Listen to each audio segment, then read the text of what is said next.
In the hunting world, everyone loves talking about the rifles that perform flawlessly. But what about the ones that experienced hunters quietly avoid? The models that look good on paper yet show their true colors only when you're out in the field, with a cold wind in your face, and one real shot that actually matters. Today's review project takes you behind that curtain. These are the rifles that earned their reputation the hard way, through missed opportunities, inconsistent triggers, reliability issues, and design choices that simply do not hold up under real-world conditions. Whether you are a new hunter looking for your first setup or someone considering a budget-friendly upgrade, understanding what to avoid can save you money, frustration, and even a hunt you can't get back. In this series, we are breaking down each rifle with objective facts, subjective impressions, personal judgment, and realistic price expectations.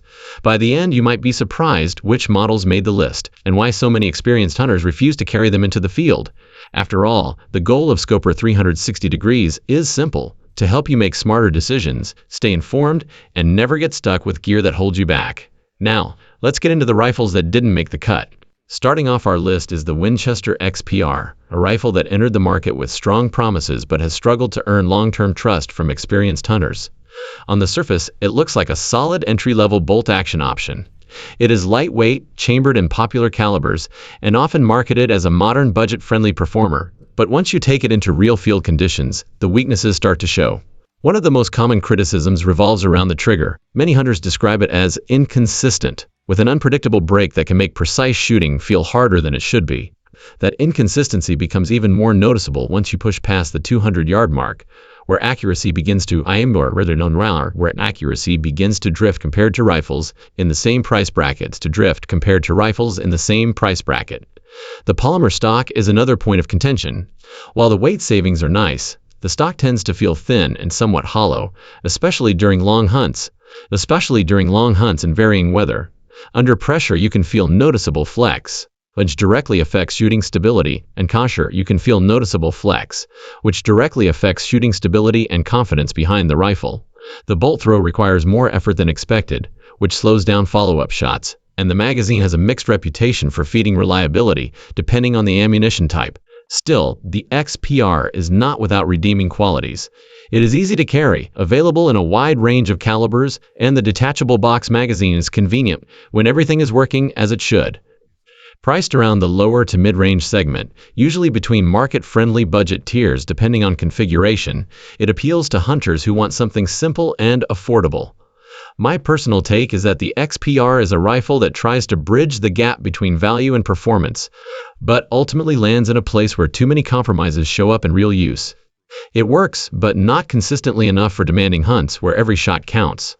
And as we transition to number 4, you will see how some rifles push those compromises even further, creating long-term issues that most hunters simply do not want to deal with. Moving into the 4th spot, we have the Remington 710, a rifle that has become something of a cautionary tale among seasoned hunters. When it first appeared, it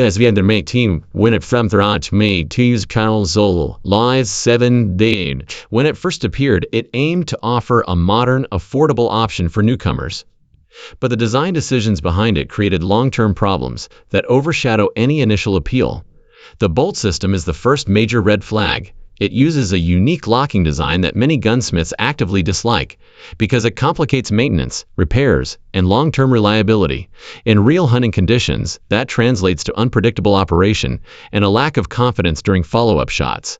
Another issue is the integrated scope mounting system. On paper, it sounds convenient. In practice, it locks. On paper, it sounds convenient. In practice, it locks you into a limited setup that becomes a headache if the mounts fail or if you want to upgrade your optics. Many hunters report difficulty keeping the scope secured under recoil, which is the last thing you want when your hunt depends on a steady zero. The trigger is heavy.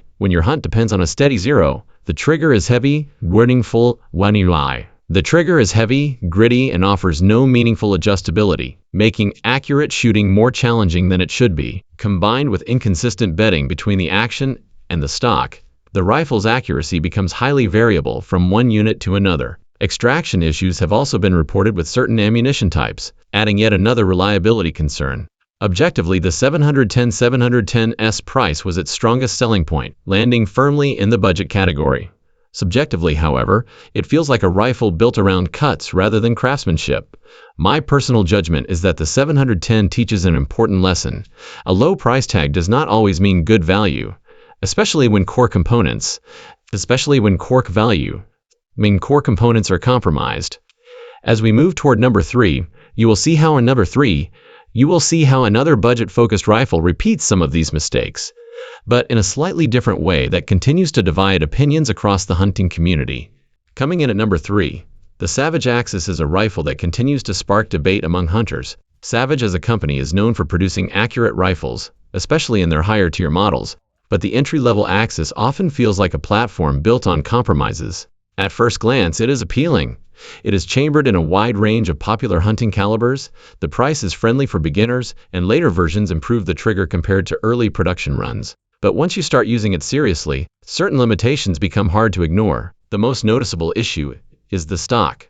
The base synthetic stock has a hollow, flexible feel, and that flex becomes a real problem when shooting from rested positions. Pressure applied to the forend can shift your point of impact, which erodes confidence when you are trying to maintain tight groups beyond moderate distances. The original trigger design had excessive creep and inconsistency, and although later models improved this with better engineering, the reputation still lingers. The feeding reliability has been inconsistent across different production batches. Some rifles run smoothly, while others develop feeding hiccups that disrupt follow-up shots. Barrel finishing on earlier runs showed noticeable variation, and while recent improvements helped, the Axis line still falls short of the fit and finish found in similarly priced competitors. Objectively, the rifle is a functional budget option. Subjectively, it often feels like a rifle that requires aftermarket upgrades to reach its full potential. My personal judgment is that the Axis is not a bad rifle, but it is a rifle that demands adjustments, patience, and sometimes additional investment to get the performance most hunters expect. And as we move into number 2, you will see how another rifle aimed at affordability struggled even more with quality control and long-term reliability, creating a reputation that still follows it today. The Mossberg ATR was supposed to be Mossberg's breakthrough into the centerfire rifle market. Unfortunately, it turned into one of the company's biggest disappointments. While Mossberg has since redeemed itself with better models, the ATR remains a reminder that cutting corners in production rarely pays off. Across different production runs, quality control was inconsistent to the point where two rifles bought the same year could perform completely differently. Many hunters reported that the bolt, intended to be smooth and fast, would bind up after moderate use. Others noted poor barrel alignment and rough machining marks that directly impacted accuracy. The trigger is yet another common complaint. Heavy, creepy, and unpredictable, making precise shooting a struggle. The stock-to-action fit was often sloppy, leaving visible gaps that not only looked cheap but also affected the rifle's rigidity and point of impact. Feeding issues with the rifle's rigidity and point of impact and sloppy visible gaps that not only looked cheap but also affected the rifle's rigidity and point of impact.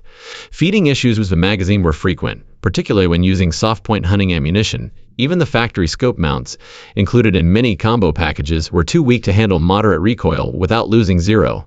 To give credit where it's due, Mossberg's customer service was responsive, and the rifle was offered in several popular calibers like .243, .270, and .36.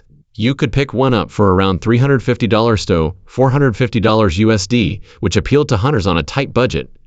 But as someone values reliability in the field, I can't recommend the ATR for serious use. It's a rifle that feels rushed, more like a prototype than a polished product. And finally, we reach the rifle that tops nearly every avoid list ever written, the Remington 770. It's a model that attempted to replace the flawed 710, but ended up repeating many of the same mistakes. On the surface, it looked modern and came with a factory-mounted scope, ready to shoot out of the box. But beneath that convenience was a host of design flaws that made it unreliable in almost every hunting environment. The bolt system was simplified for cost reduction, and that simplicity led to extraction and ejection failures that frustrated even the most patient shooters. The trigger, heavy and rough, made precision shots nearly impossible.